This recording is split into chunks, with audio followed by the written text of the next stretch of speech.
Salut, aujourd'hui on va apprendre à faire des cuts.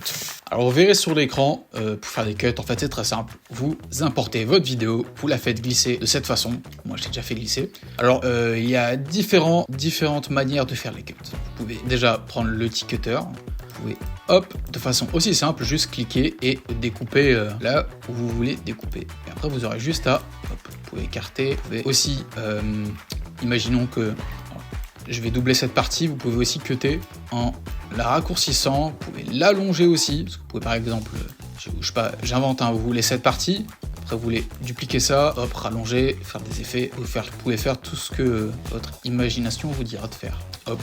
Alors maintenant je vais vous montrer quand et dans quelles circonstances appliquer les cuts.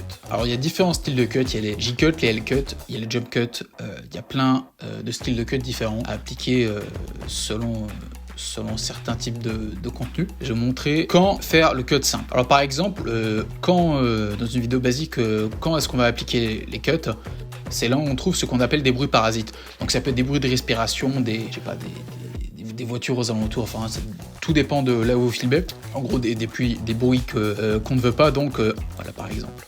Les petits bruits de bouche, les bruits de respiration comme ça. Parce que ces petits bruits de bouche sur des vidéos de plusieurs minutes, 10 minutes, 2 heures, en fait ça va vachement, ça va rendre votre vidéo beaucoup plus longue et ça va être beaucoup de moments où le spectateur ne sera pas captivé par votre vidéo. Donc on cut. Alors moi j'ai un raccourci clavier qui est D. N'hésitez pas à régler vos raccourcis clavier.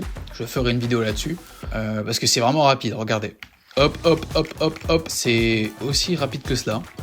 J'ai même pas besoin d'aller chercher l'outil cutter. Donc j'élimine les bruits de bouche. Là ça on peut enlever. Hop là. Donc vous voyez que là il parle directement. Il n'y a pas de bruit de bouche, etc. Mais normalement vous êtes censé remarquer que la transition n'est pas bonne.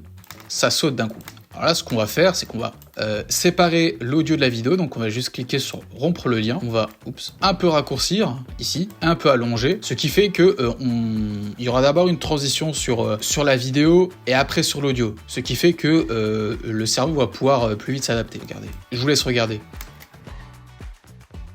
Ouais, c'est beaucoup moins choquant. C'est beaucoup moins brut. Ça, vous pouvez le faire. Des fois, vous pouvez l'allonger. Enfin, selon les moments de vidéo, des fois ce sera un peu compliqué. Bon, là par exemple, ça se voit vraiment pas. Ouais, donc ce moment-là par exemple, une fois qu'il a fini de faire le mariole, vous pouvez le cutter. Et c'est de cette façon c'est de cette manière que vous pouvez rendre votre vidéo vraiment beaucoup plus intéressante. Parce que personne n'a envie de... Aujourd'hui, personne n'a envie de regarder une vidéo où t'as un mec, pendant la moitié de sa vidéo, il fait que de respirer, il fait des bruits de bouche, etc. Et j'en profite pour faire mon autopromotion. Si tu souhaites te faire monter tes vidéos par un professionnel, je précise, c'est payant, je monte pas gratuitement. Tu peux me contacter via mon adresse email ou mes réseaux qui seront dans la description.